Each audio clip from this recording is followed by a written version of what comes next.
తీయగా గిరిరాజు గోవర్ధను చెప్పేసి ఆఖరికి డైలాగ్ మాత్రం అది మంచిగా ఉంది సార్. ఎందుకు అంటున్నానంటే ఇంత ఆనందం వదిలే దరిద్రం ఎందుకు, అది నా పాయింట్ ఇక్కడ. ఇప్పుడు మీరు మీ పిల్లలకి మీరు వండి పెడితే మమ్మీ నేను జొమాటోలో టమాటా బాత్ ఆర్డర్ ఇస్తా అంటే గిన్నెచ్చు కొట్టాలనిపిస్తుందా అనిపించదా? అలా like mother I'm peeling their leather అంతే అనిపిస్తుంది సార్. మీకు అనిపిస్తుందా యాజ్ ఏ మదర్? వండుద్దాం అండదా?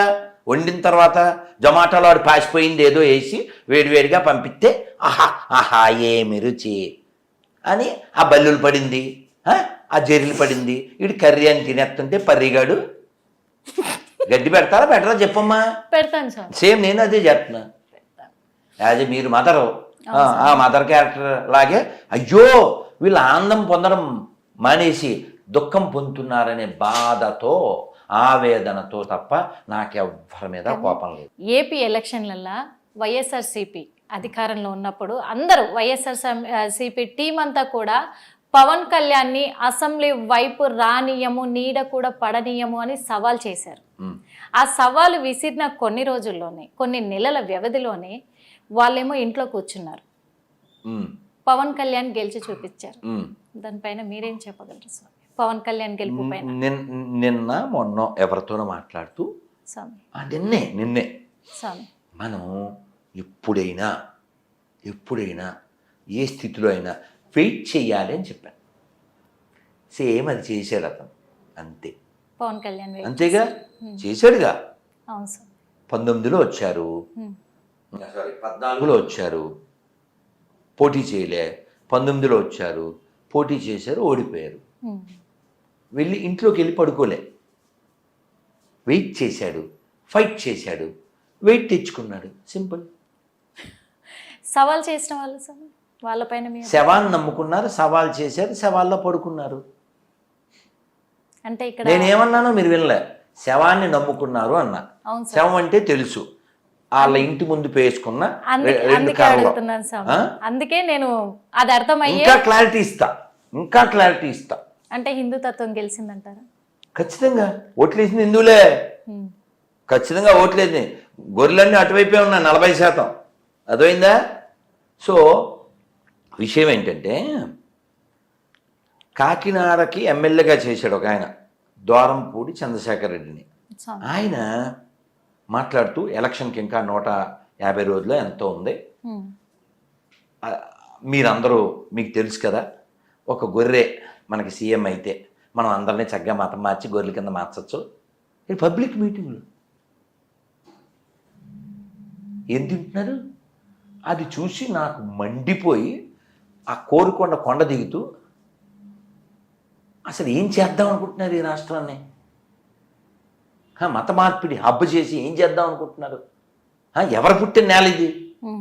టంగుటూరి పుట్టిన నేల, కందుకూరి పుట్టిన నేల, ఓ పల్నాడి బ్రహ్మనాయుడు పుట్టిన నేల, ఓ డొక్కా సీతమ్మ పుట్టిన నేల, ఒక తాండ్ర పాపారాయుడు పుట్టిన నేల, ఓ ఆదిభట్ల నారాయణ దాస్ గారు పుట్టిన నేల, ఓ కవయిత్రి మల్ల పుట్టిన నేల,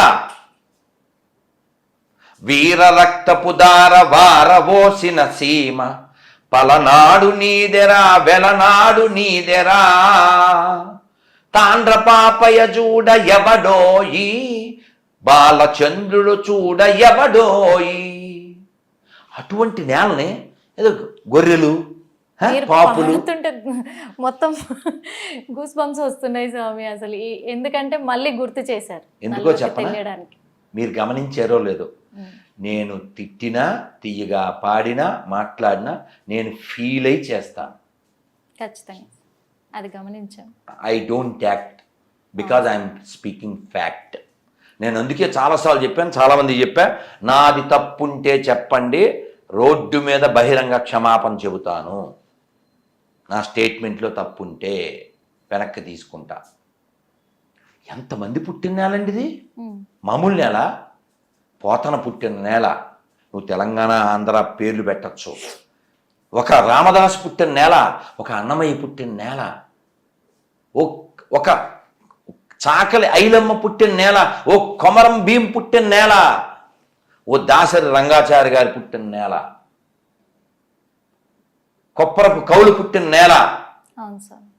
మరి ఇలాంటి నేల, ఓ తిక్కన పుట్టిన నేల, తిక్క వెధవలు చెక్క మతం తీసుకొస్తా అంటే బొక్కలు ఇరిచి లోపల పెట్టకుండా ఉంటారా?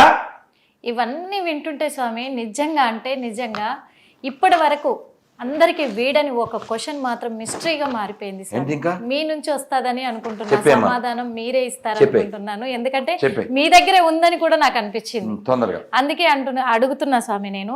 ఏం లేదు, ఎందుకంటే ఇది అందరిలో అది డౌట్ గా మిస్టరీగా మిగిలిపోయింది స్వామి. పూరి జగన్నాథ స్వామి నిధి ద్వారాలు తెచ్చుకున్నాయి అంటున్నారు. వాటి మీద అభిప్రాయము ఎలా ఉంది? ఇంకొకటి ఏంటంటే అసలు నిధి ఉన్న గదికి నాగబంధం ఉంది, అందులో పాములు ఉంటాయని కూడా అంటారు. కానీ ఆ అసలు వెలుగే లేని ఆ గదిలో పాములు ఉంటాయా? అన్ని రోజులు కూడా ఉన్నన్ని రోజులు కూడా వాటికి తిండి తిప్పలు లేకుండా ఎన్ని సంవత్సరాలు ఉంటాయి అంటారు? ఏం క్వశ్చన్! ఇలాంటి క్వశ్చన్లు వేశారు కానీ ఆ నిధి ఎవరిది, ఆ గది ఎవరిది, ఆ ఆస్తి ఎవరిది, దేనికి ఖర్చు పెట్టాలి, గుళ్ళో డబ్బులు ఎత్తుకెళ్ళిపోవడానికి ప్రభుత్వాలకు అంత ఆసక్తి ఉంది, ఒక భూములు ఎందుకు మింగట్లేదు, చర్చి భూములు ఎందుకు అడగట్లేదు, ఇలాంటివి ఏం అడగరే? చాలా ఉన్నాయి స్వామి, కాదు మీకు టైం లేదు. అలాంటివి అడగాలి. ఈ నాగబంధం అని ఉంటుంది, ఇది కేవలం మనం ఊహించుకున్నటువంటి మామూలు పాము కాదు, అది మంత్ర సంబంధంగా ఉంటుంది. నాగబంధం విడడం అదంతా మంత్రం, యంత్రం, తంత్రం. అర్థమైందా? ఊరికే అందులో పామును పెట్టేశారు అని కాదు, అంత శక్తివంతమైన అది మంత్ర సంబంధం. తంత్రం ఇంకా చాలా ప్రమాదకరంగా ఉంటుంది. తాంత్రికం కేరళలో చాలా ఎక్కువ. మీకు ఉదాహరణ ఇవ్వాలంటే లాంగ్ ఎగో విన్నది, ఒక ఆయన బంగారం మీద చాలా ప్రీతితో, చాలా సాడ్ స్టోరీ బట్ ఎప్పుడో విన్నది, బంగారం బిస్కెట్లు బాగా సంపాదించాడు. ఇంకా భార్య చచ్చిపోయింది, పిల్లలు ఈడెవడండి 24 గంటలు బంగారం బిస్కెట్లు అని పిల్లలు వదిలేసి వెళ్ళిపోయారు. వాడు పని వాళ్ళని పెట్టుకుని బతుకుతున్నాడు. లెక్కెట్టుకోవడం 365, 364, 67, 68 ఇలాగా ఇదే పని, బంగారం బంగారం బంగారం, ఇదే చైతన్యం. ఫైనల్గా వాడు ముసలోడు అయిపోతున్నాడు. అమ్మో నేను చచ్చిపోయాక ఇదేమవుతుంది అని ఊహిస్తూ ఉన్న టైంలో ఓ పిల్లోడు వచ్చాడు పని కోసం. ఓ 10-12 ఏళ్ళు ఉంటాయి. వాడిని ఇంట్లో పెట్టుకున్నాడు. వాడికున్న దిక్కుమాలిన ఆలోచనలతో ఆ పిల్లవాడిని ఈ బంగారాన్ని తీసుకెళ్ళి ఓ పాడుబడి బావిలో వాడిని దింపి, ఒరే దించు అని చెప్పి దాన్ని అందులో పెట్టించాక ఆ నిచ్చెన పైకి లాగేశాడు పిల్లోడు స్వామి. మరి అదేగా స్టోరీ. ఏముంది ఇంకా, చాలా సాడ్ స్టోరీని ముందే చెప్పాను. వాడు తాతగారు తాతగారు తాతగారు అంటూనే ఉన్నాడు. పైన మూసేసి వచ్చాడు. తర్వాత వీడు పిచ్చోడు అయిపోయాడు. ఈయన కొడుకు కోటలు వెతుక్కుంటూ వచ్చారు. నాన్న ఓ చిన్న పిల్లోడు ఎవరన్నా వచ్చారా, ఎంత ఉండొచ్చు అన్నాడు. 10-12 ఏళ్ళు. ఇంట్లో ఏదో తిట్టాను అరిచాను, వాడు మీ దగ్గరికి ఏమన్నా వచ్చాడేమో అంటే అతను మనవడని కూడా ఈయన తెల్లం, ఎవరో పన్నోడు అనుకుని పెట్టుకున్నాడు. సో ఇంతకీ ఆ బావిలో ఎందుకు పెట్టాడు వాడిని? వీడు చచ్చిపోయిన తర్వాత ఈ పిల్లోడు పిశాచం అయిపోయి ఆ బంగారాన్ని కాపలగాయాడు. అలాంటి వాళ్ళు ఉన్నారు మిస్యూజింగ్ అని చెప్పడానికి. చాలా మంది ఇప్పుడు కూడా నిధులు దాచారు, నిధులు దాచి పెట్టారు అని అంటారు. ఇది ఒక నిదర్శనమేమో స్వామి. ఇప్పుడు మీరు చెప్పిన తర్వాత ఒక క్లారిటీ వచ్చిందా ఉంటుంది. అమ్మా అందుకని ఈ భూమి మీద మనం గెస్ట్లం. ఓకే స్వామి. నిధి సంపాదించడం అంటే ఆ నిధి గురించి త్యాగరాజ స్వామి చెప్పారు. చాలా గొప్ప నిధి ఉంది. నిధి చాలా సుఖమా రాముని సన్నిధి సేవ సుఖమా. కాబట్టి మనసుకు కావాల్సింది, ఆత్మకు కావాల్సింది ఆనందం. ఆనందం లోపల ఉంది తప్ప బయట లేదు. మొన్న ఏదో వీడియో వచ్చింది, భర్త అడుగుతున్నాడు తెలంగాణ యాసలో, ఎంత బాగుందో. ఏమే దేవుడు కనపడితే ఏం కోరుకుంటావు? నేను 100 కేజీలు 10 కేజీలు బంగారం కోరుకుంటాను. 10 కేజీలు ఎందుకే, 100 కేజీలు అడగచ్చుగా. సరే మామ 100 కేజీలు. తర్వాత ఏం చేస్తావు? ఆ బంగారంతో పెద్ద మేడలు అయ్యి కట్టుకుంటాను మామ. ఆ మేడలు కట్టాలంటే డబ్బులు కావాలి కదే, బంగారం ఉందిగా అమ్ముకుంటాం. మళ్ళీ షాపుకి వెళ్ళి వాడు గీటి పెట్టి అమ్ముకోవడం ఎందుకే? ఆ దేవుని డైరెక్ట్గా బిల్డింగ్ అడగచ్చుగా. మామ నాకు తట్టలేదే. అయితే బిల్డింగ్ అడుగుతాను. ఎంత బిల్డింగు? 5 అంతస్తులు. ఏంది 5 అంతస్తులు? పెద్దది అడుగు. ఓకే మామ 50 అంతస్తులు. 50 ఏందే? 100 అడుగు. ఓకే మామ 100 అడుగు. అడిగావు. తర్వాత ఏం చేస్తావు? ఆనందంగా బిల్డింగ్లో తిరుగుతాను అంది. ఇప్పుడు బిల్డింగ్ దేనికి నీకు? ఆనందం కోసం. అదేదో ఆనందం అడగచ్చు కదే. మామ తట్టలేదు.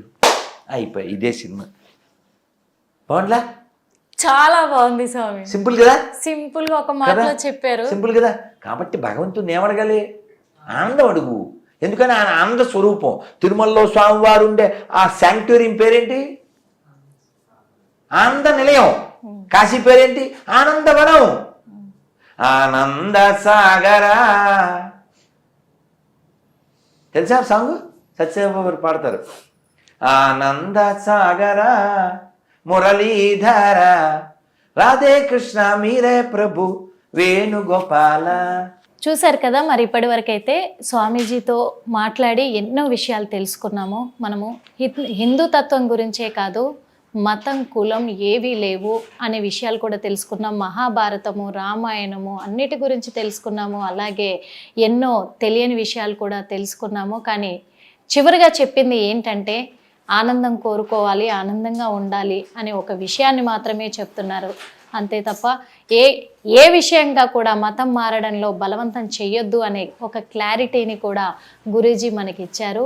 అందుకు గురూజీకి చాలా ధన్యవాదాలు కూడా తెలుపుకుంటూ మరో ఇంటర్వ్యూతో మళ్ళీ కలుద్దాం. అప్పటి వరకు చూస్తూనే ఉండండి hit TV. Hit TV app ని డౌన్లోడ్ చేసుకోండి. ఇందులో short news, live news, entertainment movies అన్ని అవైలబుల్ గా ఉన్నాయి. Please download Hit TV app. Hit TV app. Hit TV యాప్ని ఫ్రీగా డౌన్లోడ్ చేసుకోండి.